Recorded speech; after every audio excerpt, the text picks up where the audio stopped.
हुकूमती इत्तेहाद ने किसी भी सियासी फरीक से मशरूत मुज़ाकरात को मुस्तरद कर दिया। हुकूमती इत्तेहाद में मुज़ाकरात के मामले पर फूट पड़ गई। वज़ीर आज़म शहबाज शरीफ की ज़ेर सदारत इत्तेहादियों के इजलास की अंदरूनी कहानी सामने आ गई। इत्तेहादियों ने मौशी सूरत हाल पर भी तशवीश का इजहार कर दिया।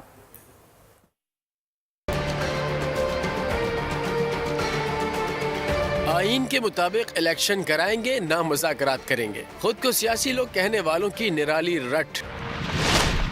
हुकूमती इत्तेहादियों ने किसी भी सियासी जमात से मुज़ाकरात को मुस्तरद कर दिया। वज़ीर आज़म की ज़ेर सदारत हुकूमती इत्तेहादियों का इजलास हुआ, जिसमें सिराजुल हक की सालिसी और मुज़ाकरात पर बातचीत हुई। हुकूमती इत्तेहादियों ने फैसला किया कि बातचीत नहीं करेंगे। इजलास में इत्तेहादियों ने मुआशी सूरत हाल पर भी तशवीश का इजहार किया। इत्तेहादियों की कानूनी टीम ने इलेक्शन से फरार के मंसूबे पर भी ब्रीफिंग दी। आइन के मुताबिक इंतखाबात कराने के लिए अदालती अहकामात पर भी बातचीत की गई। निगरान हुकूमत की